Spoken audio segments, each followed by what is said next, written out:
From the very beginning, rock and roll has been blamed for inspiring violence and sex. But perhaps its worst crime was introducing millions of kids to the so-called wonders of drugs.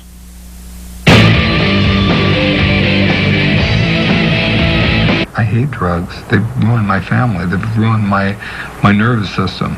I took enough drugs. You know, I overdosed on heroin, coke, ecstasy. Quaaludes and cocaine. If you didn't do it, you were strange. You know, like David Lee Roth said, you know, I don't have a drug problem. I can afford them. They went past the rock bottom, right to the crevice of hell. Steven Adler used to be a rock and roll star, one of the biggest in the world, drummer for the band Guns N' Roses. But that was before drug abuse led to what he considers the greatest tragedy. It got him kicked out of his own band. You know, I like what Steven did in Guns N' Roses as a drummer.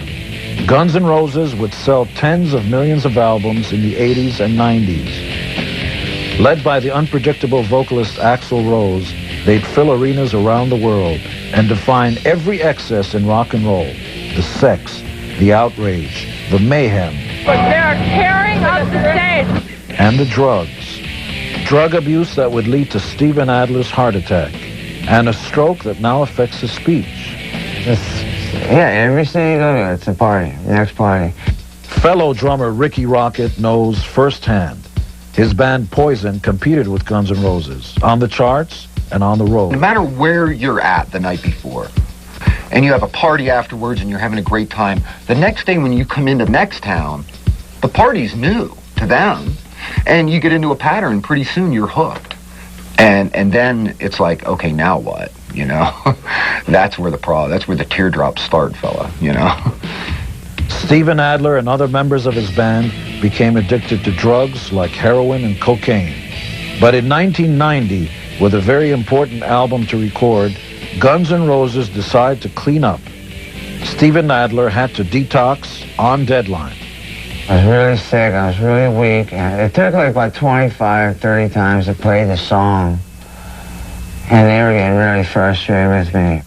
Drug withdrawal affected his drumming, so his fellow band members told Steven Adler he was being put on probation until the drugs were kicked. The manager had him sign a series of papers. All I remember is colored paper clips, because Doug was saying, just sign it, all the colored paper clips. You know, all 100 of them, you know, just sign all. And I had no idea what I was doing. As it turns out, Steven Adler wasn't on probation at all. He was out of the band, signing away his partnership, his royalties, his reason to live. I tried to kill myself.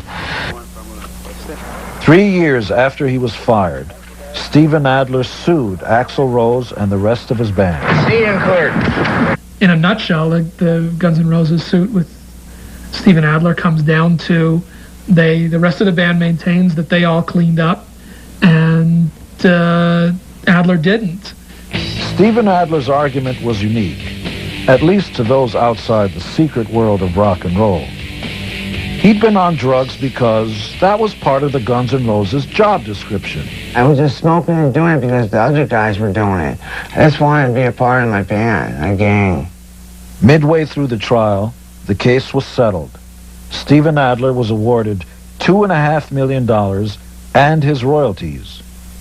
The jury's sympathies were obvious as Adler left the courtroom. Oh yeah, they gave me hugs. Because they could see, because these guys, what they did to me, they saw it was wrong. Today, Axl Rose leads a new version of Guns N' Roses. And like so many kids dreaming of rock stardom, Steven Adler plays along to Guns N' Roses albums in his bedroom, softly, so as not to disturb the neighbors. And after all these years, he still dreams. Only this time, it's for a chance to try again. The secret of any business, really, but music and entertainment, it's very simple. Just don't do the drugs. Coming up, the secret godfather of the secret history of rock and roll.